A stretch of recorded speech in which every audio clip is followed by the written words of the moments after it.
guddaan haa ta'u lafa jirtanitti nagaan waaqayyo isiniif haa baay'atu.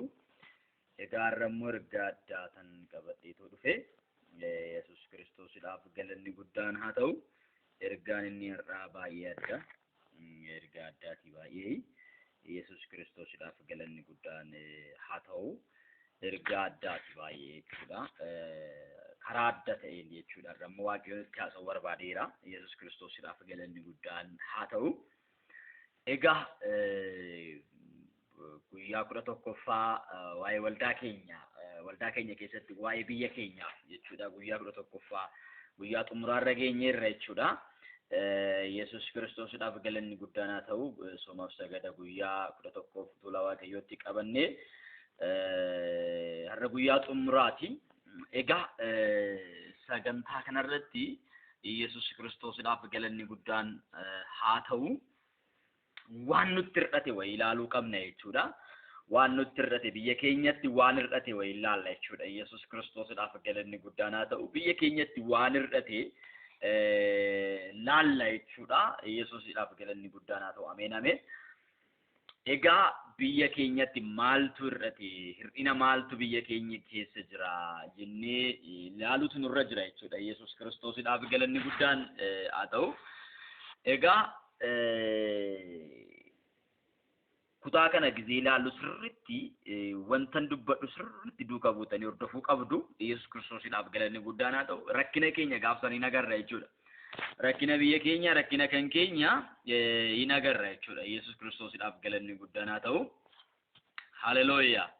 Egaa rakkinni kuni kan inni mudate akkamitti akka inni ta'e biyya keenya irratti rakkinni akkamitti akka inni mudate in ilaalla jechuudha. Yesuus Kiristoosidhaaf galanni guddaan haa ta'u. Furmaanni isaa immoo maali kan jedhu immoo hunduma oolumaa keenya waluma wajjin jechuudha. Kallattii keenya namni aga dhumaatti ergaa kana dhaggeeffattan rakkinni akkaataatti ka'e yoo hubattan furmaanni immoo akkamitti akka dhufuu qabu immoo iyyuu in karoorsitu jechuudha. Yesuusidhaaf galanni guddaan haa ta'u. Ameen ameen. Egaa biyya kanaaf waaqayyo numa qaba. Biyya kanaaf waaqayyo numa qaba waan ta'eef jechuudha. Yesuusidhaaf galanni guddaan haa ta'u. Egaa macaafa qulqulluu keessaa macaafa moototaa lammaffaa 18 irraa kaastanii yoo ilaaltan Hisqiyaas mootii Yihuudaa ta'urraa kaastanii yommuu ilaaltanii waan baay'ee waan hubatta wayii qabdu waan ta'eef Yesuus Kiristoosidhaaf galanni guddaan haa ta'u. Egaan immoo har'a bifa adda ta'een immoo isin jidduutti argamuu barbaadeen jira. Kutaa kana keessatti wanta adda ta'e wayita isin qabsiisa jechuudha. Yesuus Kiristoosidhaaf galanni guddaan haa ta'u. Hisqiyaas inni barri 15 dabalameef mootichi jechuudha. Macaafa qulqulluu keessatti raajicha Isaayyaasiin hin duuta jedhamee fi barri 15 dabalamee fi barri 15 yommuu dabalamuu fi Hisqiyaas bara dabalamteef sana keessa Yesuusidhaaf galanni guddaan haa ta'u. Egaa namichaan bara isaaf kenname keessatti bara mootummaa isaa keessatti Israa'el keessatti yookaan immoo mootii Yihuudaa ta'ee Israa'el keessatti hojii gaarii baay'ee hojjetee jira jechuudha. Hojii gaarii baay'ee hojjeteera jechuudha. Bara isaaf dabalamte waggaa 15 sana keessatti dhara baay'ee hojjete. Yesuusidhaaf galanni guddaan haa ta'u. Osoo barri isaa dabalamuu baattee baay'ee gaariidha jechuudha. Dhara baay'ee hojjete jechuudha. Hisqiyaas dogongora inni hojjete keessatti tokko mana waaqayyoo keessatti namoonni seenuu hin qabne akka seenan taasiseera. Daawwannaadhaan seenanii wanta hin taane hojjisiiseera jechuudha. Itti dabalee namichaan kun waggaa 15 keessatti mucaa Minaasee jedhamu tokko argate. Mucaa Minaasee jedhamu kuni bakka abbaasaa Hisqiyaas mootii ta'ee muudame jechuudha. Yesuusidhaaf galanni guddaan haa ta'u. Ameen ameen.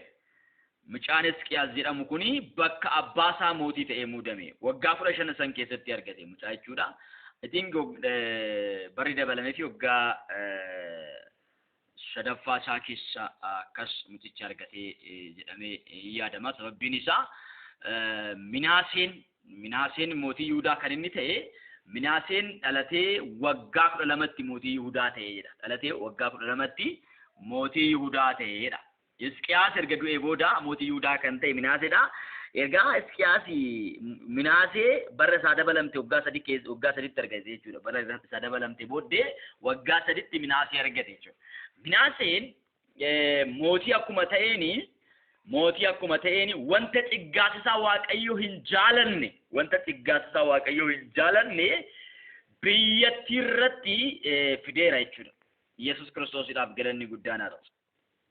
Gurbaan kun abbaanii Waaqa tolfamaa biyyattii keessaa balleesse biyya nagaa godhee biyya gara Waaqayyootti deebise. Ilmi garuu isa abbaan diige deebisee ijaare. Yesus Kiristoosiidhaaf galanni guddaan haa ta'u. Rakkina biyya keenyaa sirriitti barachuun baay'ee barbaachisaadha. Rakkinni biyya keenyaa ergaan har'a dubbadhu hojii wal fakkaata waan ta'eef jechuudha. Yesus Kiristoosiidhaaf galanni guddaan haa ta'u. Ameen ameen. Minaaseen biyya keessatti rakkina guddaa fide jechuudha. Minaaseen jechuudha. Minaaseen biyya keessatti rakkina guddaa hin fide biyyattiin hin xurooftee namni hundumtuyyuu kanaafidha. Ermiyaas irratti sagalee Waaqayyoodhaa maal jedhaa? Israa'eel isheen hin amanamneedha. Isheen amanamne jedhee dubbata jechuudha. Maaliidhaaf kana jedhee? Amanamuu dadhabuurraa kan ka'e gaara hunduma irratti muka hunduma jalatti bifa fakkeenyaadhaaf maalidhaa Waaqa tolfamaadhaaf sagaddee jirti kan jedhudha jechuudha. Yesus Kiristoosiidhaaf galanni guddaan ijjiteerti sagaddeerti ana Waaqayyoon dhiisteerti jedhee Waaqayyoo bara Minaasee keessa rakkina guddaa hojjetame dubbata jechuudha. Yesus Kiristoosiidhaaf galanni guddaan haa ta'u. Minaaseen karaa Waaqayyoo irraa akkuma jiru hin bade. Sirriitti adaraa keessa hin nuffinaati. Yesus Kiristoosiidhaaf galanni guddaan haa ta'u. Duuka bu'aatii dhaggeeffadhaa. Waan guddaa tokko irraa Waaqayyoo isin barsiisa waan ta'eef Yesus Kiristoosiidhaaf galanni guddaan haa ta'u. Minaaseen kun jechuudha Waaqayyo duratti hamaa gochuu isaatiin cubbuu guddaa hojjete. Sabni cubbuu akka hojjetu sabni Yihuudaa Waaqayyo duratti hamaa gochuu isaatiin cubbuu akka hojjetu gochuu isaa irraa iyyuu Minaaseen dhiiga namootaa balleessaa hin qabne baay'ee dhangalaaseera. Sabni Waaqayyoo karaa Waaqayyoo irraa akka badan fakkeenyaaf mootota 21 lakkoofsa 16 irratti akkas jedha. Sabni Yihuudaa Waaqayyo duratti hamaa gochuu isaaniitiin cubbuu akka hojjetan gochuu isaa irra iyyuu Minaaseen dhiiga namoota balleessaa hin qabne baay'ee dhangalaase. Yerusaalemiin daarii gara tokko hamma gara kaanitti dhiiga duwwaa godhe. Yerusaalem daarii tokko hamma daarii kaanitti dhiiga duwwaa godhe. Eenyu? Minaaseen. Minaaseen amma kana kan godhe. Abbaan isaa akka kana hin goone. Abbaan bara isaa dabalamte keessatti dogongore malee dhumarratti dogongore ormoota mana Waaqayyoo fidee meeshaa mana Waaqayyoo akka saaman taasise malee abbaan Waaqayyoo tolfamaa balleessee tura. Namichaan kun nama dhiiga nama balleessaa hin qabnes biyyattii keessatti dhangalaasuudhaani daba guddaa biyyattii irratti daarii hamma daariitti raawwateera jechuudha. Wanta Minaaseen hojjete keessaa warri hafan baay'een isaanii macaafa keessatti caafamaniiru. Egaa isa kana Yesuusiidhaaf galanni guddaan haa ta'u. Baay'ee waan nama jibbisiisu, baay'ee waan namatti dhagahamudha. Kana booda Minaaseen mootichi yommuu du'e immoo bakka Minaasee mootichi erga du'e booda bakka Minaasee immoo bakka Minaasee yommuu du'e iddoo dhaabaa Uzaa jedhamu keessatti Minaasee erga du'e booda iddoo dhaabaa jedhamu naannoo mana isaatti keessatti hin awwaalame jechuudha. Erga du'e booda hin awwaalame. Inni immoo ilmi isaa Amoon immoo mootii ta'e iddoo isaa hin bu'e. Minaaseen erga du'e booda biyyattii keessatti Minaaseen erga hojii isaa xumuree yookaan immoo iyyuu barri mootummaa isaa dhumatee erga du'e booda Minaaseen du'e jennaan ilmi isaa Aamoon kan jedhamu teessoo qabate. Aamoon mootiin Yihuudaa ta'uusaa kan inni ta'ee Aamoon dhalatee waggaa 22tti mootii Yerusaalem ta'e jechuudha. Mootii ta'e Yerusaalem keessa taa'e waggaa 2 inni mo'eedha namni kun jechuudha. Barri mo'icha isaa waggaa 2 mo'e. Haadha isaatiif immoo haati isaa immoo Meeshulaamet jedhama. Maqaan haadha isaa immoo Meeshulaamet jedhama. Isheen intala Haaruz nama mandara Yooxaab turte. Egaa bakka abbaa isaa bu'ee mooyyuu amma kan bulchaa jiru kuni Aamooniin kun mooyyuu wanta inni hojjete mollaal. Innis akkuma Minaaseedha. Lakkoofsa 20 irratti jechuudha. Lammaffaa mootota lakkoofsa 20. Innis akkuma Minaasee abbaa isaa Waaqayyo duratti wanta hamaa ta'e hin hojjeteedha. Guutummatti yaada abbaa isaa duukaa bu'ee akkuma abbaa isaa dur hojjetee fi ture Waaqayyoolii tolfamaadhaaf hin hojjete. Isaaniifis hin sagade. Egaa eessatti badde dubbiini? Isiyaaqiin biratti, Hisqiyaasin biratti badde. Hisqiyaasi abbaan isaanii, abbaan Minaasee jechuudha. Bara isaa dabalamte keessatti Waaqayyoon duratti wanta hamaa hojjete. Dabaleeti waggaa 15 dabalamtee sana jechuudha. Hisqiyaasiif warri dabalamee jira. Haleluuyaa jennaan barri isaa dabalamuun baay'ee gaarii miti jechuudha. Rakkina biyyatti fide jechuudha. Rakkina biyyatti fide. Tokko yakkinni hojjete balaa biyyattiitti fideera. Lammaffaa ilmi inni bara san keessa argate biyyattii irratti balaa guddaa fide jechuudha. Yesuusiidhaaf galanni guddaan haa ta'u. Sababbiin isaa Minaaseen dhalatee waggaa 12ffaatti mootii ta'e kan jedhu Hisqiyaas erga du'ee booda Minaaseen mootii ta'e erga jedhee barri erga dabalamtee fi waggaa 3ffaa keessatti argate jechuudha. Barri isaa dabalame waggaa 15 waan ta'e jechuudha. Kanaaf bara dabalamtee sana keessa namichaan kun namicha mucaa Minaasee argate. Minaaseen immoo Aamooniin nama jedhamu dhalchee Aamoonis immoo iyyuu karaa Minaasee irra bu'e jechuudha. Karaa abbaa isaa Minaasee irra bu'e. Inni Waaqayyoon goofticha abboota isaanii innis yaada Waaqayyoo duukas hin buune. Aamoonis akkuma abbaa isaa hin bade jechuudha.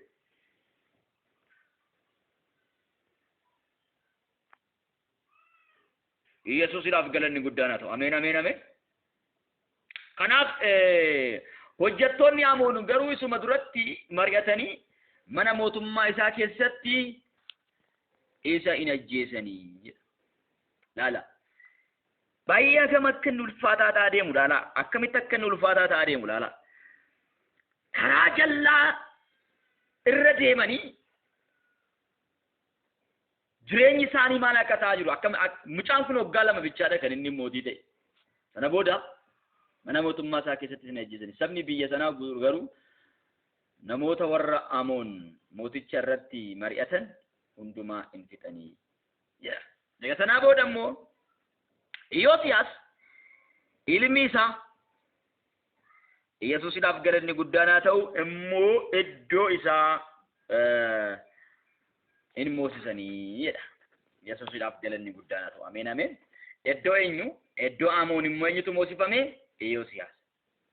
Wanti Aamoon hojjete keessaa warri hafan macaaficha keessatti barreeffamanii jirudha. Macaafita seenaa moototaa Yihuudaa keessatti maal ta'aniiru? Caafamaniiru jedha. Yesuus Kiristoosiidhaaf galanni guddaan haa ta'u. Namoonni Aamoon mooticha iddoo awwaala isaa iddoo dhaabaa Uuz keessa jiru san in awwaalanii jedha. Itti aansee amma immoo bakka laala akkaataatti deemaa jiru. Dubbiin ulfaataa deemaa jirti sirriitti laala. Yesuusiidhaaf galanni guddaan haa ta'u. Ulfaataa deemtee dhuftee amma immoo Iyyoosiyaas bira geesseerti. Iyyoosiyaas biratti immoo maaltu ta'a? Iyyoosiyaas biratti immoo maaltu ta'a kan jedhu laalla jechuudha. Iyyoosiyaas immoo bakka abbaa isaa bu'e abbaan isaa eenyudha? Aamoonidha jechuudha. Yesuusiidhaaf galanni guddaan haa ta'u. Iyyoosiyaas immoo mootii ta'ee iddoo isaa hin bu'ee jedha. Iyyoosiyaas mootii ta'ee iddoo isaa hin bu'ee. Egaa laalaaf jara kana baay'ee wanti isaan hojjetan Isqiyaas irraa jalqabee Isqiyaas bara mootummaa isaaf gaarii hojjechaa dhufe bara isaa dabalamte sana keessa rakkina wayii uume rakkeessa inni uume irraa kan ka'e Yesuusidhaaf galanni guddaan haa ta'u Oromoota fidee mana qulqullummaa Waaqayyoo daawwachiise Isaayyaas akkasittiin jedha akkuma ilaalan kanatti gaaf tokko fe'atanii sirraa deemuu jiru ittiin jedhe. Innis immoo yaada garaa isaan geeddaranne zim jedhe bara kootti waan hin taaneef rakkoon qabu ijoollee ofiidhaaf kan hin yaannete mata jaboo ta'e namichaan laala osoo bara duraan qabu keessatti gizee dhukkubsate jiru namichaan kuni dhukkubsatee du'a ga'ee jira. Hinduuta jedhee raajiin Isaayyaas gaafatti immoo Waaqayyoon kadhatee Waaqayyo araara isaaf godhee bara 15 isaaf dabale. Bara isaa dabalame kana keessa namichaan kuni rakkina hojjete jechuudha. Bara isaa dabalame kana keessa mata jaboo ta'e. Yoo Waaqayyootti dubbatu kan hin dhageenye. Yaada garaa soo geeddaratee jira ta'e rakkinni kuni gara Minaasis as darbeen dhufu. Gara Amoonis hin dhufu ture. Yesuus Kiristoosidhaaf galanni guddaan. Iyyoosiyaas immoo dhalatee waggaa 8tti mootii ta'e. Yerusaalem keessa taa'e. Waggaa 31f in moo'e. Kana jechuun barri mootummaa isaa waggaa 31 yommuu ta'u waggaan gurbaa kanaa waggaa meeqa jechuudha waggaa 39dha jechuudha. Mucaan waggaa 39 waggaa 31 biyyattii bulche jechuudha. Haleluuyaa. Yesuusidhaaf galanni guddaan haa ta'u. Amma haleluuyaa jechuun hin danda'ama. Ameen. Mucaan kuni barri mootummaa isaallee dheerateeraa fi Yesuusidhaaf galanni guddaan haa ta'u. Egaa bara mootummaa isaa gaafa laaltan kan mucaa kanaa waggaa meeqa bulchee waggaa 31 bulchee waggaa 39 dhaloonni banni isaa jechuudha. Yesuus Kiristoosidhaaf galanni guddaan. Lakkoofsa 2. Iyyoosiyaas mootichi wanta Waaqayyo duratti qajeelaa ta'e in hojjete. Karaa hundumaanis hojii abaabilii isaa Daawit hojjete irra gara mirgaatti yookiis gara bitaatti hin jal'anne. Laala amma ka Iyyoosiyaasiin hojii isaa laala amma. Amma Iyyoosiyaas irra kan nuti turru jechuudha. Yesuus Kiristoosidhaaf galanni guddaan haa ta'u. Iyyoosiyaasin duukaa buunee sirriitti ilaalla. Waa'ee Iyyoosiyaas kana sirriitti duukaa buunee ilaalla jechuudha. Ameen ameen. Waan tokko waa'ee biyya keenya waa baraa deemtu dheetan yaadan. Waa baraa deemtu dheetan yaada. Boodarra ifasinii ta'uu danda'a.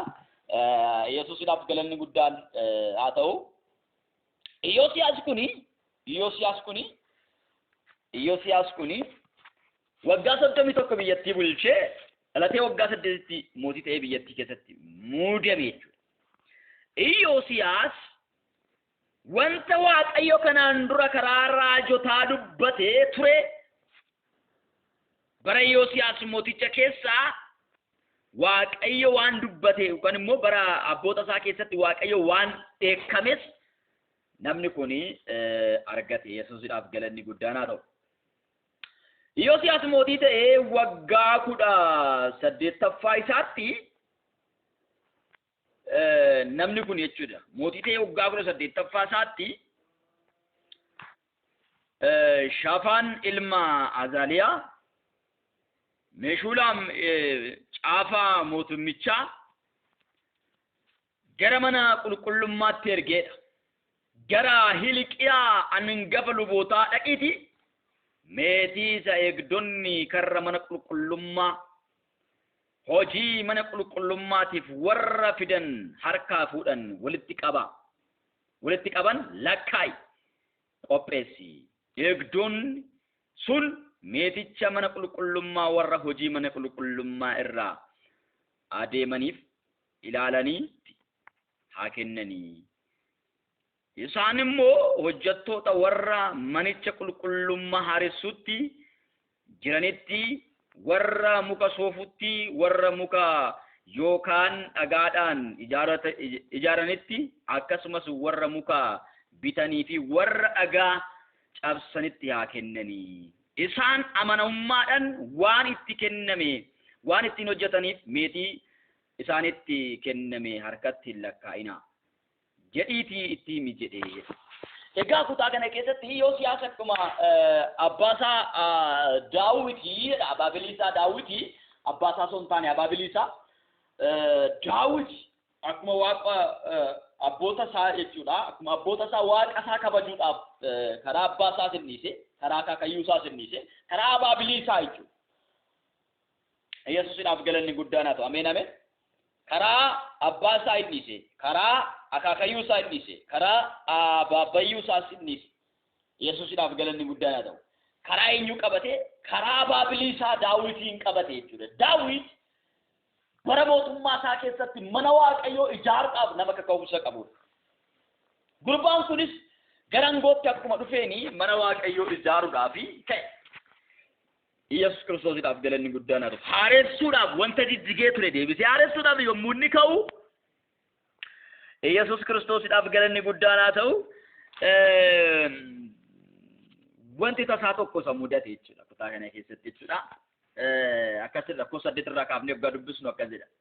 Yommusis Hilqiyaan hangafni lubootaa Shaafaaniin caafata mootummichaattiin ani macaaficha seeraa mana qulqullummaa keessaa argadheera jedhee caafaticha isaatiin in kenne. Inni immoo fuudhee in dubbise. Caafaan mootummichaa gara mootichaatti deebi'ee hojjettoonni kee meetii isaa kan mana qulqullummaa ture fuudhanii namoota warra hojii mana qulqullummaa irra adeemanitti ilaalanitti kennaniiru jedhe. Kana booddee Shaafaan caafatichi lubichaa macaafa tokko anatti kenneera jedhee mootichaa duratti dhaabatee sagalee isaa ol fuudhee macaaficha keessaa in dubbisee mootichi dubbii macaafa sanaa keessaa dubbifame dhaga'ee gadda irraa kan keessa uffata isaa in tarsaase. Egaa caafanni nama dhaga'e kuni maalidha jettanii gaafa laaltanii macaafichi inni dhaga'e kuni wanta biyyattii keessatti dalagame. Wanta biyyattii keessatti dalagame Waaqayyoon aarsee macaafa seenichaa keessatti barreeffamee kaa'ame. Yesuusidhaaf galanni guddaan haa ta'u. Waaqayyo biyyattiitti dheekkame biyyattii balleessuudhaaf akka jiru macaafa keessatti argateera jechuudha. Yesuusidhaaf galanni guddaan haa ta'u. Iyyoosiyaas mana qulqullummaa haaressuudhaaf yommuu ka'u isa caafameetoo jiru gaafa dubbisu biyyattii keessatti ulfina Waaqayyoo kan ittise Waaqayyo biyyattii faraan akka hin goone biyyattiin Waaqayyoon akka ishiin gaddisiiste biyya dheekkamsa jala jirtu biyya abaarsa Waaqayyoo jala jirtu akka taate Iyyoosiyaas caafaticha irraa hin bare. Achumaan inni maal godhedha? Uffata isaa tarsaase. Gaddee uffata isaa tarsaase. Gadda guddaa irraa kan ka'e uffata isaa tarsaase. Achumaanis immoo Hilqiyaa lubichaan Ahiiqim ilma Shaafaan Akboor ilma Mikiyaa Shaafaaniin caafatichaa fi Asaayaa isa mana isaa keessa ergamu abboome. Yesuusidhaaf galanni guddaan. Abboonni keenya abboomii macaafa kana keessatti caafamee dhaggeeffatanii akka achi keessatti waa'ee keenyaaf caafametti waan hin hojjetiniif Waaqayyo baay'ee nutti aareera. Abboomii Waaqayyootu cabe, seera Waaqayyootu cabe. Akka isaatti hin hojjenne waan ta'eef Waaqayyo baay'ee nutti aareera.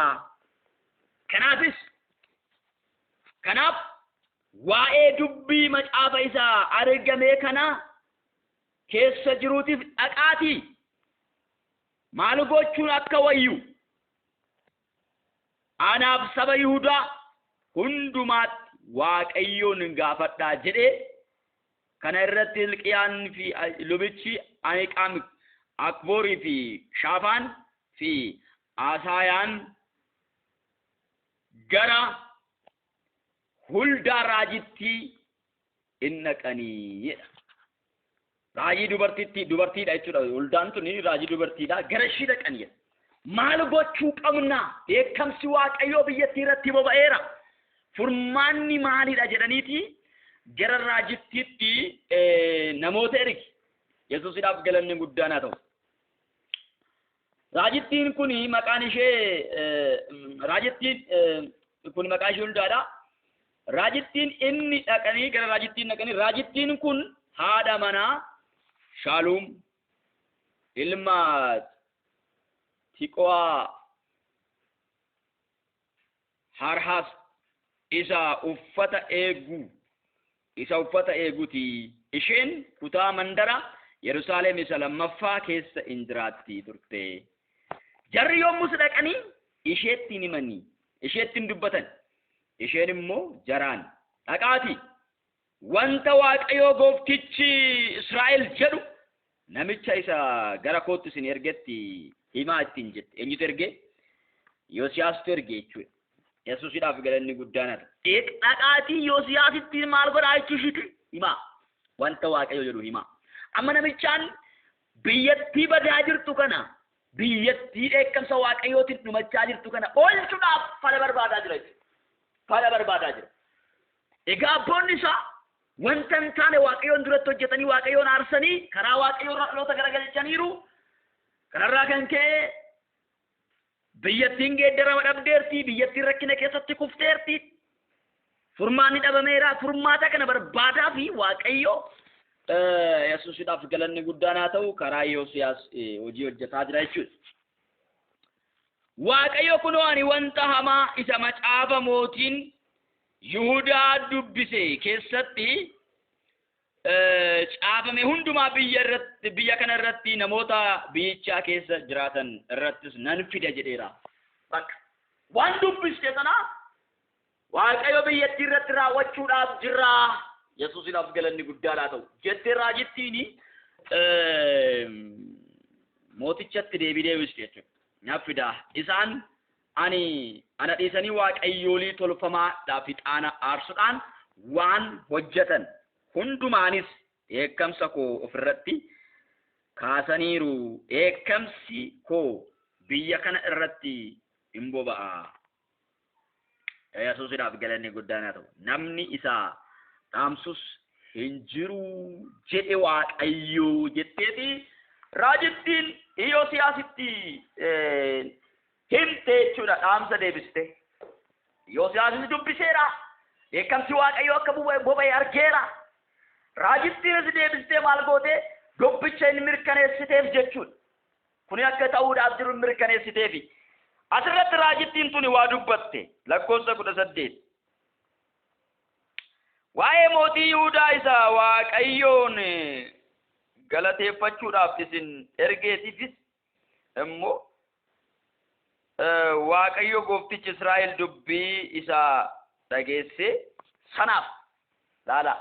Amma mootichi kun dubbii kana dhaga'ee garaan isaa hin teenye rifate irnaa inni dubbii isaa dhageesse sanaaf isaani biyyi kun namoonni biyyichaa keessa jiraatanis badiinsaaf abaarsaafis akka ta'an dubbadhe laala. Dubbiin inni dubbise laala. Dubbii namichaan dubbise ammas irratti ifasinii ta'uu danda'a. Macaaficha keessatti biyyicha keessa jiraatanii namoonni biyyicha keessa jiraatan badiinsaaf abaarsaaf akka ta'an waan barreeffamee jiru argatee dubbiseera jechuudha.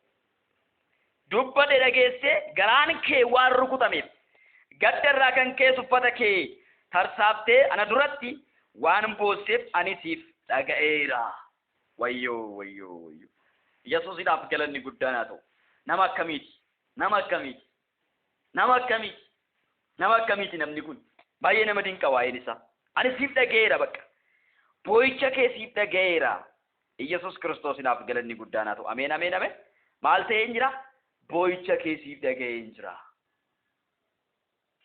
Jedheen Waaqa.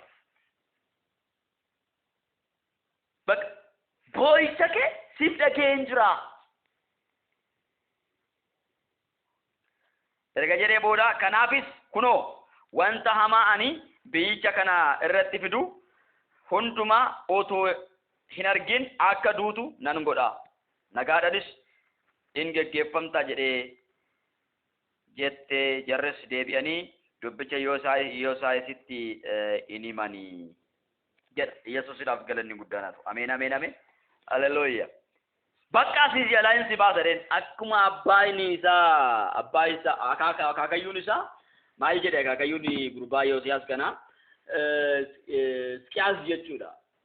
Barreetti manni qulqullummaa Waaqayyoo kun itti saamamuun dhufa jedhee Isaayyaas dubbatee innaan bara kootti waan ta'e rakkoon qabu jedheetoo salphumatti ilaala. Gurbaan kunis akkasuma laata. Eega Waaqayyo ana jalaa na baase yaada isaaniitti jedhee laata. Lakkoofsa 23 irra dhaqaa laala. Baan sindiin qorqat. Maanoo boqonnaa 23. Boqonnaa 23. Lammaffaa moototaa boqonnaa 23. Yommus Yoosiyaas mootichi geggeessitoota Yihuudaa fi Yerusaalem hundumaa walitti qabee bakka Yesuusiidhaaf galanni guddaa. Raajittiin mirkaneessitee jirti. Karaa raajittii immoo Waaqayyo si jalaa hin si baasaa. Atiin duutaa ergati duutee booda biyyattiin hin baxabbaxamti jedhanii jira. Biyyattiin hin baddi jedheera. Namichaan kun garuu ho'iinsi bakka bara mootummaa koo xumureetuman darba jedhee taa'e moo maal godhe jennee gaafa laallu miti Yoosiyaas hojiin inni hojjete amma boqonnaa 23 keessa baay'ee sin dinqa baay'ee sin raaja dubbisuu qabdu sirriitti jechuudha.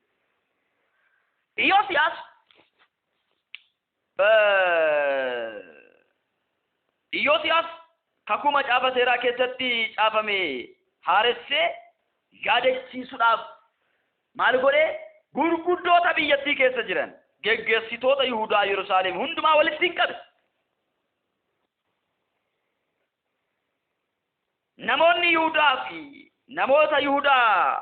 namoota Yerusaalem keessa jiraatan hundumaa luboota raajota isaa xinnaadhaa hamma isaa guddaatti namoota hundumaa fudhatee gara mana qulqullummaatti ol ba'e. Achittis dubbii abdii kakaadhaan kenname isa macaafa mana qulqullummaa keessaa argame keessatti caafamee jiru hundumaa isaa akka isaan dhagaanitti hin dubbiseef. Bakka waan isaan keessa jiran rakkina isaan keessa jiran akka baraniif hundumti isaanii akka beekaniif waan biyyatti irratti ta'aa jiru akka hubataniif ofii isaati akkuma dhaga'ee gadde isaanis dhagaanii haa gaddaniif namni kun guutummaa sabaa walitti qabee itti dubbate. Mootichi Waaqayyoon duukaa bu'uudhaaf abboomii isaa gorsa isaa seerata isaa gara guutuudhaan yaada isaa guutuudhaanis eeguudhaaf dubbii abdii kakaadhaan kenname macaafa kana keessatti caafames jabeessuudhaaf utubicha bira dhaabatee Waaqayyo duratti kakatee namoonni achi turanis guutumatti kakaa sanatti waliif galanii. Egaa Waaqayyo isin oolcha jedheera jarri mooyyuu rakkina kanaaf balaa kanaaf saaxilamuu isaaniitti jedhee Waaqayyo itti dubbateera. Garuu namichaan akkasiin kun biyyattii haaressuudhaaf abaarsa biyyattii keessa jiru biyyattii keessaa baasuudhaaf tarkaanfii cimaa fudhate. Tarkaanfii inni fudhate maayi? Kana booddee mootichi mi'a Ba'aalii fi Asheer macca Waaqaa keessaa hundumaaf hojjetame guutumatti mana qulqullummaa keessaa akka gadi baafamuuf baasaniif Hilqiyaa hangafa lubootaa warra hangafa lubichaatti aananii fi warra balbala mana qulqullummaa eegan hin abboome. Mootichi mi'a sana hundumaa Yerusaalem duubatti dachaa Qeedroon keessatti hin gube. Yesuusidhaaf galanni guddaan daaraa isaa immoo Beetelitti hin geesse. Yesuus Kiristoosiidhaaf galanni guddaan tarkaanfii inni fudhate ilaala. Amma namichi maaltu biyya kana raasaa jira? Biyya kana kan raasaa jiru maalidha kan jedhee erga hubate erga saagalee booda tarkaanfii fudhate. Tarkaanfii cimaadha kan inni fudhate. Waan biyya raasu, waan biyyatti raase, waan beekamsa biyyatti fide gaafa laalu furmaata kennuudhaaf tarkaanfii inni fudhate tokko waaqa tolfamaa biyyattii keessa jiru balleessuudha. Yesuus Kiristoosiidhaaf galanni guddaan ta'u. Biyyattii keessatti waaqa tolfamaa jiran hundumaa maal gochuu? Balleessu. Mata duree jedhuun kayyama. Yesuus Kiristoosiidhaaf galanni guddaan ta'u. Isa ulfina Waaqayyoo biyyattiirraa deebise, isa fuula Waaqayyoo biyyattiirraa deebise, isa biyyattii abaarsatti fi adaba jalatti galche sana jalaa baasuudhaaf maal gochuu sarra jira waan biyyattii keessatti ol ka'ee ulfina waaqayyoo ittise balleessuun dirqama ta'etti mul'ate. Kanaaf mana qulqullummaadhaa jammare gaafa jalqabu Yesuus Kiristoosiidhaaf galanni guddaan eessaa eegale mana qulqullummaa keessaa eegale. Namichaan kuniif mana qulqullummaa keessaa jalqabe mana mootummaa keessa hin jiru mitiin jira. Eessaa eegale bakki inni itti eegale garuu mana qulqullummaa keessaa. Mataadha manni qulqullummaa waan ta'eef. Mataadha waan ta'eef achi eegale. Yesuus Kiristoosiidhaaf galanni guddaan haa ta'u. Kazaanoo jambara bakka iddoo sanaa eegale. Mana qulqullummaa keessa akka baasaniif abboo. Laala. Waaqni tolfamaan eessatti gale mana qulqullummaa waaqayyoo keessatti gale mana waaqayyootti waaqeffamutti waaqni tolfamaan galee waaqeffamuu eegale. Yesuus Kiristoosiidhaaf galanni guddaan haa ta'u. Fakkeenyaaf mana qulqullummaa keessatti kan galan keessaa kutaa kana keessatti caqafamanii kan jiranii maalidha? Ba'aalii fi Asheeri. Ba'aalii fi Asheeri macca waaqa keessaa warra maqaan isaa macca warra waaqa keessaa jedhama. Yesuus Kiristoosiidhaaf galanni guddaan haa ta'u. Ba'aalii fi Asheeriin waaqa tolfamaa eessaa baasa? Mana qulqullummaa keessaa baasa. Akka baa'u naffoome baasee bichaas hin dhiifne Yerusaalem duubatti geessee maal godhee achitti hin gube. Daaraa isaas immoo achitti nambisnee fuudhee Beetlehemitti geesse. Yesuusiidhaaf galanni guddaan haa ta'u. Itti dabalee inni luboota waaqayyoolii tolfamaa warra iddoowwan ol ka'oo mandaroota Yihudaa irratti naannoo Yerusaalemitti aarsaa akka dhiyeessaniif akkasumas Ba'aaliif fi biiftuudhaaf ji'aaf urjootaaf macca waaqa keessaa hundumaaf ixaana akka aarsaniif mootonni Yihudaa fo'atan hundumaa hin balleesse. Luboota yaanee mooyyuu maalidha? Jalqabaa isa aarsaan galuuf balleesse itti aanee immoo warra aarsaa dhiyeessan immoo maal godhe? Balleesse. Yesuusiidhaaf galanni guddaan haa ta'u. Ameen ameen. Warra aarsaa dhiyeessan waaqayyo irraa dhaloota kan deebisan luboota waaqa tolfamaa walitti isaan qabee balleesse. Yesuus Kiristoosiidhaaf galanni guddaan haa ta'u. Kutaa kana keessatti immoo iyyuu ilaalaa. Warra luboonni kuni waan isaan waaqessan laalaa. Waan isaan waaqessan laalaa. Baay'ee kan sinjibbisiisu lakkoofsa 5 irra laalaa 23 lakkoofsa 5 irra laalaa. Lammaffaa moototaa 23 lakkoofsa 5. Inni luboota waaqayyoolii tolfamaa warra iddoowwan ol ka'oo mandaroota Yihudaa irratti naannoo Yerusaalemittis aarsaa akka dhiyeessaniif akkasumas Ba'aalii fi aarsaa akka dhiyeessaniif Ba'aalii fi iddoowwan ol ka'oof mukarratti tulluurratti lagatti deemanii aarsaa akka dhiyeessan akka irreeffatan warra godhan warra muka jala gangalatan warra dhagaa jala gangalatan warra tulluutti gangalatan dhaqanii warra dhagaatti dhaqanii gangalatan biyya keenya keessa dhagaa boora lukkuu jedhamu tokko jira waggaadhaan muudama. Waggaadhaan muudama biyya keenya keessatti domineeti godhee hojjechaa ture. Waaqayyo garuu dhaloota itti kaasee dhagaa duwwaa jedhee ni jira. Yesuusiidhaaf galanni guddaan haa ta'u. Dhagaa. Ameen. Dhaloonni itti aanu immoo iyyuu yoo barbaade garagalchuu danda'a biyya keenya keessa jira. Boora lukkuu jedhamee maqaan isaa beekama. Dhaqanii itti sagadu. Achitti ejju. Achitti seekkaraa bulu. Yesuus Kiristoosiidhaaf galanni guddaan haa ta'u. Dhagaan kun immoo lafa namni hin jiraanne jira. Lafa namni hin jiraanne mandara keessaa ba'ee biyya gaalamaa jennaan biyya sana keessatti achi deemanii Yesuus Kiristoosiidhaaf galanni guddaan haa ta'u. Karaa sanaan amma karaan ba'ee jira jedhama. Karaan ba'eera karaan xiichoo deemu ba'eera jedhamee yaadama. Duris karaan xiichoo deemu karaa sanaan miilaan hin jira makiinaan akkasumarran deemu ture. Boora lukkuu jedhanii boora lukkuu sana dhaqanii muudu dhadhaa dibu. Dhadhaa manatti nyaattu obboleessa ko deemanii dhaqanii dibu achitti dhadhaa dibu. himmuudu, hingalateeffatu, hinkadhatu. Yoo iskas gochuu baatte mana kee keessatti rakkinatu uumama. Annan yaadadha abbaa koo malkaatti ba'u, tulluutti ba'u, deemanii irreeffatu. Yesuusidhaaf galanni guddaan haa ta'u. Kanallee karaa biraatiin deebisee nan dubbata. Nan yaada Waaqayyo na gargaara.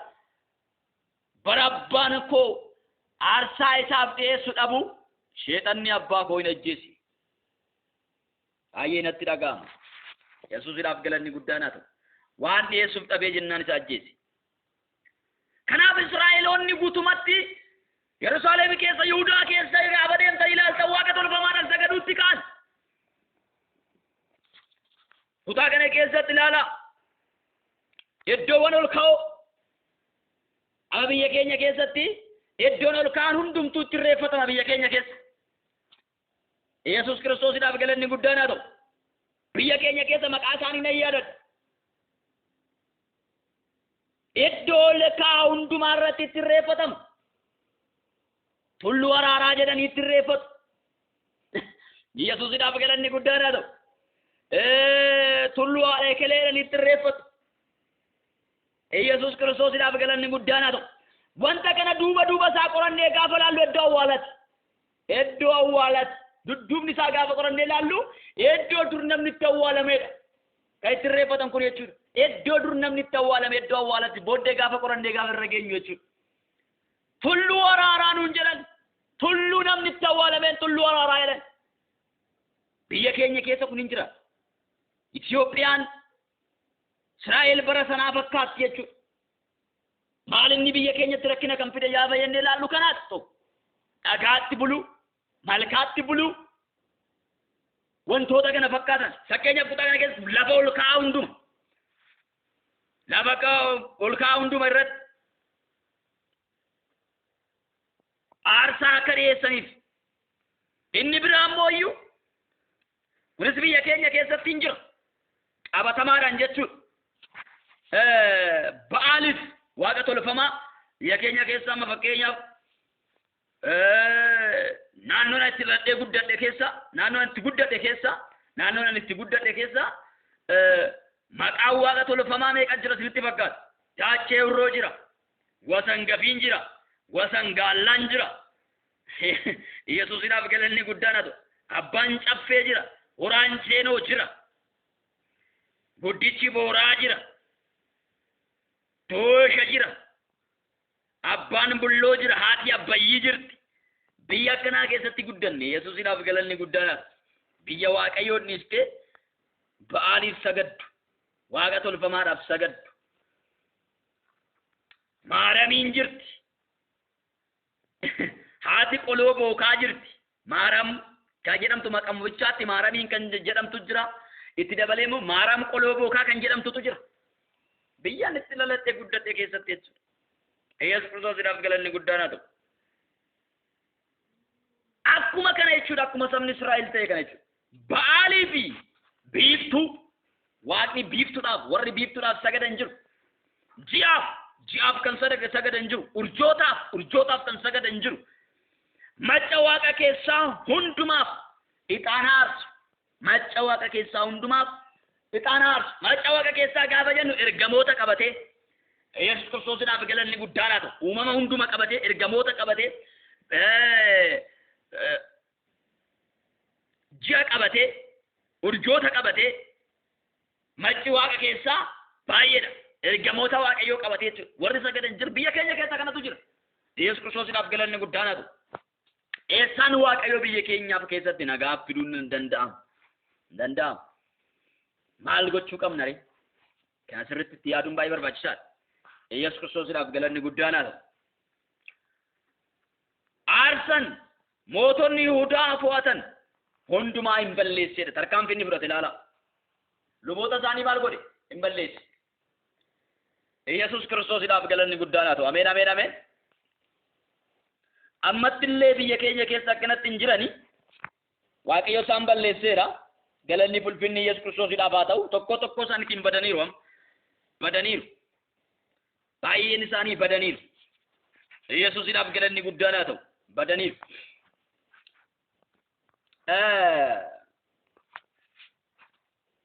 bifa waaqayyitti tolfamtu Asheer Yesuusiidhaaf galanni guddaanatu.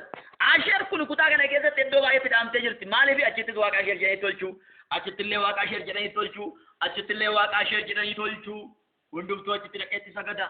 Bakka hundumatti waggaa Yesuus Kiristoos waraaneera maqaa Yesuusiin. Hallelujaa. Bifa waaqayyitti tolfamtu maqaan waaqayyitti tolfamtu maqaan dubartiiti jechuudha. Waaqa dubartiiti. Maqaa dubartiitiin qayyam fakkeenyaaf akka ateetee የምንለው ማለት ነው. biyya keenya keessatti ateetee callee gabaadhaa binnee kaanee kan jala gangalannu sana jechuudha. Ateetee Yesuusiidhaaf galanni guddaanaatu. Ateetee ibiddatti qabee gubeetan biraa deeme dibbiqqoo ishii wajjini. Har'a ijoolleen immoo bara keenya kana keessa aadaa dheettee uffatteerti malee. Yesuus Kiristoosiidhaaf galanni guddaanaatu. Bifa gayyarattee maqaa jijjiirrattee dhufteerti. Aadaa taate dibbiqqoon durra ibiddaan gubnee balleessine uffata aadaa taatee dhufteerti. Calleen dur gubnee balleessine uffata aadaa taatee aadarratti miidhagfamtee dhufteerti. Waggaa Yesuus Kiristoos kan akkanaa kana biyya keenya keessa xaragdee kan balleessinetti Waaqayyo biyyattiitti hin araaramu. Yesuus Kiristoosiidhaaf galanni guddaana ta'u. Ameen. Mana qulqullummaa keessa gadi baase Yerusaalem duubatti laga Qeediroonitti geessee achitti in gubeedha. Waaqayyotti tolfamtuu kanallee ashuu baga gubatte. Yesuus Kiristoosiidhaaf galanni guddaana ta'u. Ameen ameen ameen ameen ameen. Dur calleen hin gubama. Amma calleen mana ol kaawwama. Pheenxanillee gaafa gooftaa amanuu callee mana ol kaawwatee dhufee gooftaa amana. Torbanii ni jedhoo charchi dhufee inni achitti bakka. Mana keessa ol kaawwatee ragaa jinni maqaa Yesuus Kiristoositi. Yesuusiidhaaf galanni guddaana ta'u. Torbanii sagantaa dhuftee amma iyyitu yookaan sagantumaa fi mana kee callee kee waaqeffadhu yookaan callee mana keetii baati. Yesuus Kiristoosiidhaaf galanni guddaana ta'u. Ameen ameen ameen. Irreecha jetti waggaatti walii gaffiiddi ijoolleen gaafa dhuftee waldaatti deebite immoo ni iyyiti. Inni iyyiti. Kanas irratti ilaallamuu qaba jechuudha. Gubee ka'eetu maal godhee Yesuus Kiristoosiidhaaf galanni guddaana ta'u. Kana booddee daakee bulleesse bifa waaqayyatti Asheer jechuudha. Daakee bulleesse daaraa isaa awwaala namootaa irratti firfirseen. Iddoo awwaala namootaa irratti. Maagiraa duunaa maatii laafaa deenaa maata. Hallelujaa. Yesuus Kiristoosiidhaaf galanni guddaana ta'u. Da'oo ijjitootaa itti dabalee immoo tarkaanfii inni fudhatu. Da'oo ijjitootaa irratti. Da'oo ijjitoota. Awwan Itoophiyaa keessa da'oon ijjitoota guuteera. Magaalaan hundumtuu da'oo ijjitootaati. Magaalaan Oromiyaa keessa jiru hundasaa. Magaalaan Itoophiyaa keessa jiru hundisaa da'oo ijjitootaati. Da'oo ijjitoota. Galgala gadi baatanii osoo laaltanii. Inni bara kennaa immoo guyyumattuu deebi'eera waan ta'eef. Da'oo ijjitoota. Hoteelliin banama. Ijjitoota fidanii achi keessatti galchuu. Qullaa yaa'aa oolu. Sana booda ejjaaf wal saaxilu achitti walii sagaagalaa buluu jechuudha. Biyya keenya tokko kan balaa itti fide tokko kana ejja. Tokko kana balaa guddaa biyya keenyatti kan fide sanyiidhaaf sanyii walitti naqee wal nyaachisu. Obboleessa dhiiga isaa akka dhangalaasu kan taasise tokko balaan isaa kana jechuudha. Waaqa tolfamaa biyya keenya keessa jira. Ejjitootatu biyya keenya keessatti moo'ee jira. Yesuus Kiristoosiidhaaf galanni guddaana ta'u. Kana gochi kana hibba kana balleessuudhaaf maal gochuu qabna? Maal gochuu qabna? Da'oo ejjitootaa warra dhiirotaafis mana qulqullummaa keessatti hojjetame warri dubartootaas immoo keessatti Asheeriif golgaa hojjetan hin diigee hin balleesse. Da'oo ijjitoota. Asheer tuni waaqa tolfamtuu sagaagalaaf si kakaastudha. Waaqa kana jala namni jiru waaqa Asheer kana namni booji'ame yeroo hundumaayyuu sagaagalumaan fiiga. Walqunnamtii masaalaatiin walii gadi fiigaa oola. Jinni dhaabaddu of ilaali. Yoosiyaas lakkoofsa 8 Yoosiyaas luboota mandara Yihuudaa keessaa hundumaa walitti qabee Geebaadhaa hamma Bersheebaatti galma iddoowwan ol ka'oo irra jiran lafa luboonni itti ixaana aarsan hundumaa isaan duraa hin balleesse. Walitti isaan qabeet ija isaanii duratti immoo iyyuu waan isaan itti aarsaa dhiyeessaa turan hundumaa hin balleesse. Ashuu baga balleesse. Yesus Kiristoosidhaaf galanni guddaan haa ta'u. Ameen. Iddoowwan aarsaa warra karra Iyyaasuu irraa mandarattiitti bulchuu biratti ijaaramanis hin diige. Karri Iyyaasuu kun immoo karra mandarattii isaa guddaadha. Yommuu ol lixan gara harka bitaatti kan argamu ture. Bara Iyyaasuu keessas rakkina uumameef hunduma isaa osoo hin hambisin jechuudha. Kasin ajaa'ibu keessa kana gaditti waan inni kaasu laala. Luboonni warri iddoowwan ol ka'oo irratti waaqayyoolii tolfamaadhaaf hojjechaa turan iddoo aarsaa mana qulqullummaa Yerusaalem keessa irratti aarsaa yoo dhiyeessuu dhaabatan iyyuu luboota akka isaanii wajjin bixxillee bukaa'in hin nyaatu turanii. Yoosiyaas kanarrattis immoo iyyuu ajajabaan. Luboonnummaan iyyuu warri mana waaqayyoo keessa jiranillee waliin makamtee jara kaan wajjin bixxillee nyaatti. Walitti mammakattee jirti jechuudha.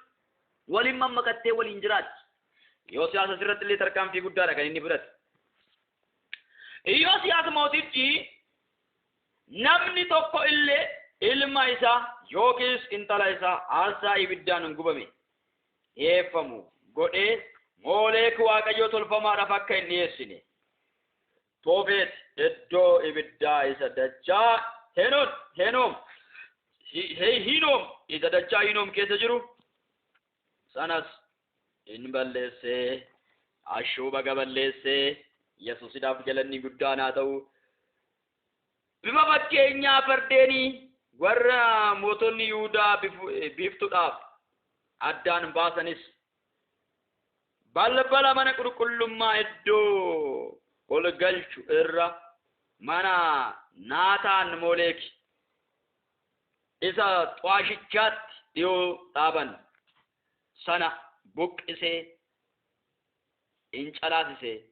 Kana booddee immoo Yoosiyaas konkolaataa biiftuudhaaf konkolaataa biiftuudhaaf adda baafamanis hin gubsiise.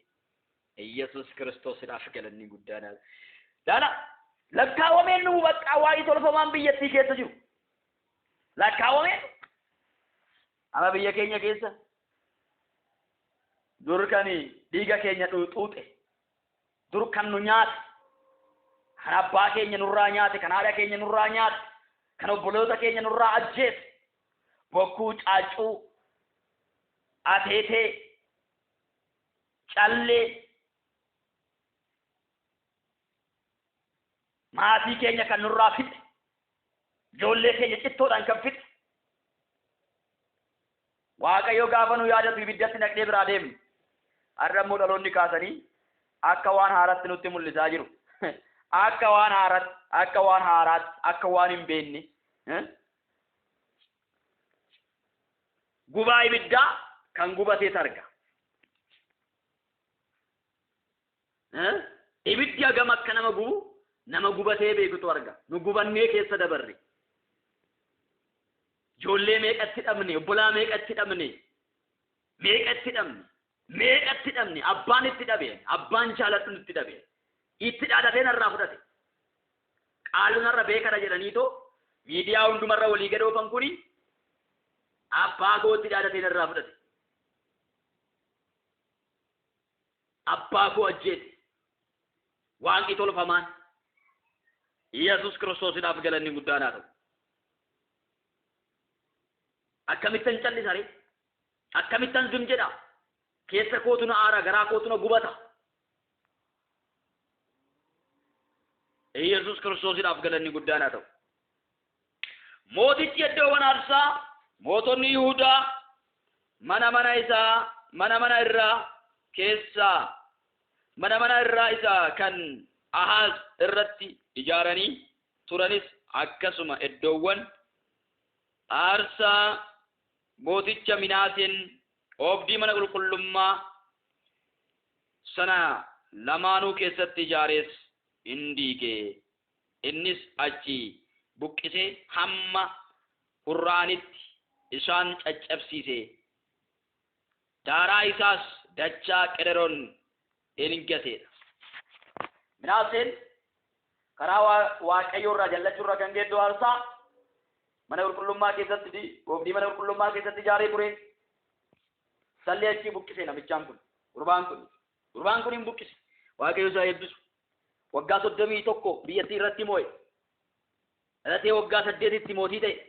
Nama waggaa 39dha mucaan kun jechuudha. Dhumni isaa gaafa mootummaa hojii mootummaa isaa xumuru. Jalqaba irratti garuu hojii guddaa inni hojjete ilaala. Yesuus Kiristoosiidhaaf galanni guddaan haa ta'u. Itti dabalees jedha. Kan ajaa'ibu keessa itti dabalees iddoowwan aarsaa warra Salamoon mootiin Israa'el booruu Yerusaalem harka mirgaa tulluu badiinsaatiin Ashtooraat waaqayyittii tolfamtuu Ashtaaroot waaqayyittii tolfamtuu Siidooniin Kemosh waaqayyo tolfamaa Mo'aabiif Mooleek waaqayyo tolfamaa Amoonotaafis hojjatee ture diigee hin balleesse. Salamoon waan akkana hojjatee irratti beektu isin. Salamoon ilma Daawit. Egaa Salamoon waaqayyoon kadhatee waaqayyo Salamooniif ogummaa kenneera. Salamoon nama ogeessa miti akkamitti waaqa tolfamaa hojjatee jechuu dandeessu. Salamoon booddee irratti wanta hundumaa waa'een baasu jedhee aduudhaa gadi wanti jiru hundumtuu waa'een baasu jedhee waaqayyoon alatti wanti hundumtuu waa'een baasu jedhee kan inni dubbatee fi kanaaf waaqayyoofis sagadeera waaqa tolfamaafis sagadeera namichi. Sagaduu yoo bichaa miti iddoo aarsaa waaqa tolfamaa ijaareera Salamoon. Salamoon ijaaree Salamoon waa'een baasu jedhee deebi'eera namoonni garuutti sagadaa jiru. Yesuusiidhaaf galanni guddaan haa ta'u. Salamoon wama gaarii isaa bichaa beekna nuti. Yaa jecha isaa gaarii bichaa dubbisna. Wanta badaas biyyattii keessatti hojjeteera Salamoon. Mootichi jechuudha.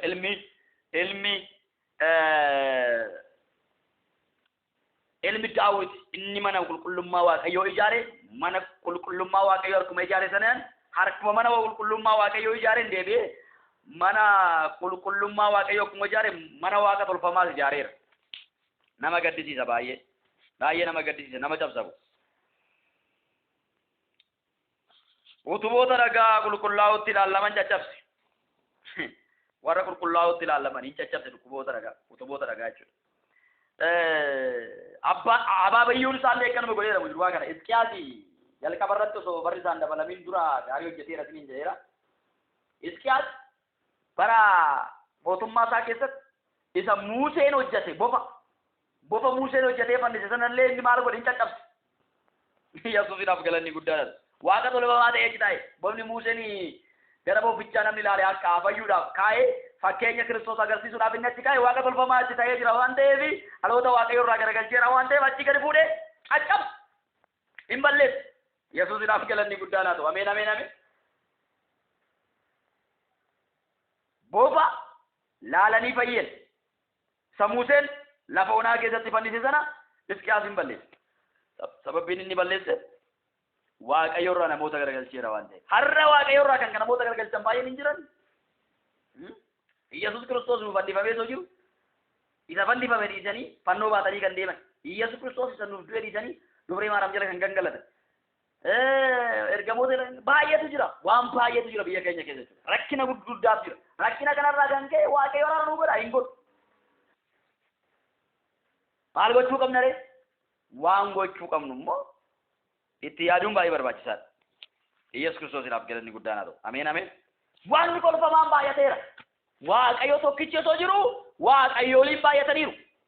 Maqaa ergamootatiin, maqaa namootaatiin, maqaa dhagaatiin, maqaa tulluutiin, maqaa malkaatiin maqaa calleeti maqaa dheedheeri maaloolaan mokkee waaqa sagaduudha maqaa achi deemte gangalachuu achi dhaqxee gangalachuu achi deemte reeffachuu waggaa wa Yesuus awwaraa namu maqaa Yesuus maal gochuu qabna ree maal gochuu qabna ree karaa kootiin wanta naaf danda'amu hundumaa gochuu karaa keessanii wanta isiniif danda'amu hundumaa gochuu bak yoo siyaas tarkaanfii fudhachuu qabdu karaa dandeesse hundumaan fudhachuu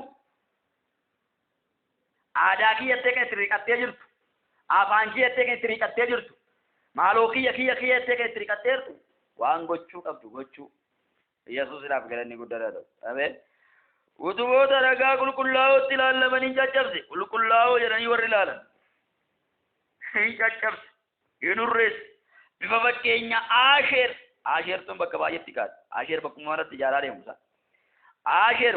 Asheeriin tuni waaqni tolfamaan Asheer sun har'allee jira. Har'allee jira. Haguu haaraa keessatti illee jechuudha. Mul'ata Yohaannis irra dhaqxanii gaafa ilaaltan waaqni maqaan ishiidhaa kaafameera. Hin jira haguu haaraa keessatti illee maqaan ishiidhaa kaafameera. Afurichi hin duune. Intalootu du'e malee afurichi hin duune. Yesuus Kiristoosiidhaaf galanni guddaan haa ta'u. Ameen ameen. Waan tokko isinitti hima biyya keessatti qaalluun maqaan isaa hoofaa jedhamu jiraachuu danda'a, duumessaa jedhamu jiraachuu danda'a, daakaa jedhamu jiraachuu danda'a, maaloo jedhamu jiraachuu danda'a, bulloo garbii minaamunoo, wasangabii wasangaallaa jedhamu jiraachuu danda'a. Namichaan du'e jettanii afurichi du'a jettanii dhiisna. Namichi erga du'e afurichi illee waan du'u isinitti hin fakkaatin. Asheer duutee jirtu. Intaloon duute hin jirtu. Garuu karaa ishee hojjetamaa kan ture waaqichi jira. Jira. Waaqni tolfamaa sun jira. Namichi hoggaa duusu afurri isaallee waa wajjin duusu isinitti hin fakkaatin. Hin daddarba. Asheer waaqayyotti tolfamtuu buqqisee iddoo isaa lafee namootatti hin guute. Waaqayyo haa ulfaatu. Yesuus Kiristoosiidhaaf galanni guddaan haa ta'u. Ameen ameen. Akkasumas iddoowwan aarsaa Beet'eel keessa iddoowwan ol ka'oo lafa waaqayyo tolfamaadhaaf itti sagadan warra Yerobi'aam ilma Naabut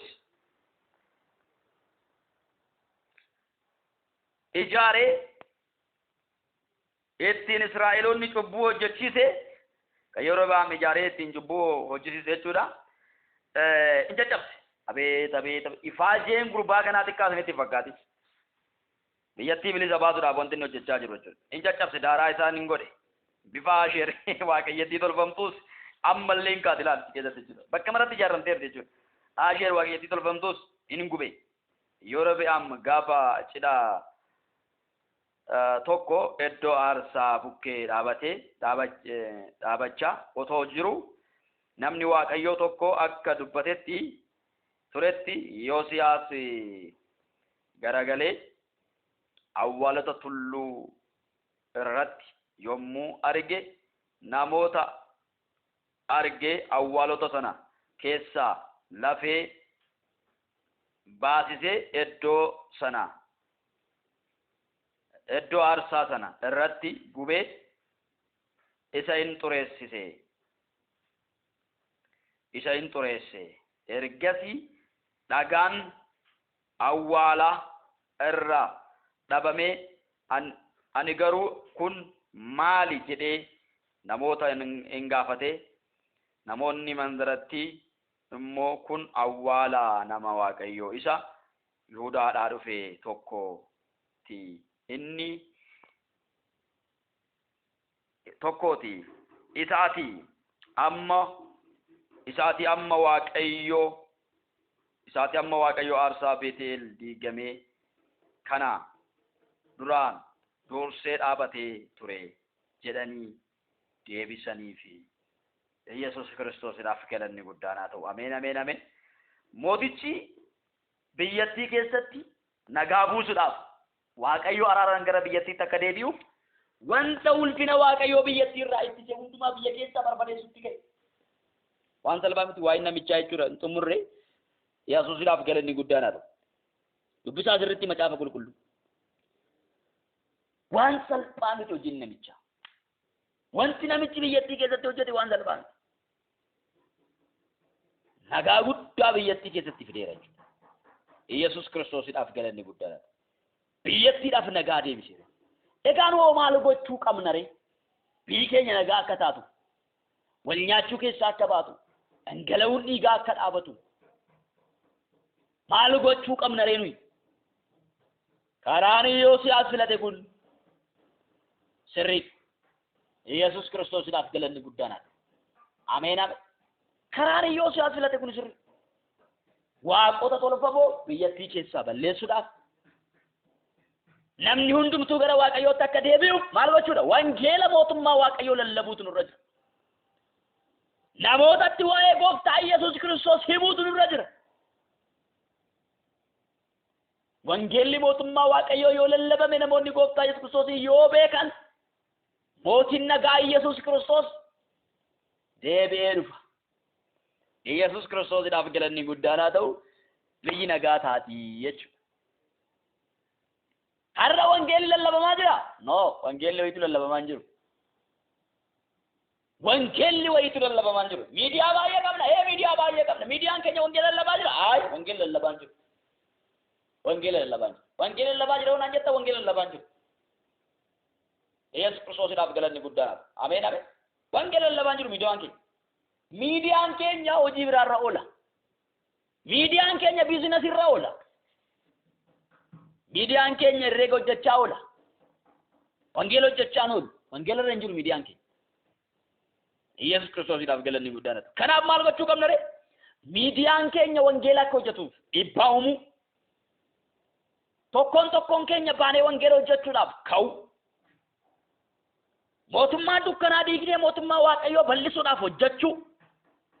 Kana kan barbaachisu. Yesuus Kiristoosiidhaaf galanni guddaadha. Kanatu barbaachisa. Mootummaan dukkanaa diigamee mootummaan Waaqayyoodhaa akka ijaaramu, mootummaan Waaqayyoo akka bal'atu, biyyattii keessatti Waaqayyoo ol ka'ee akka mul'atu gochuu.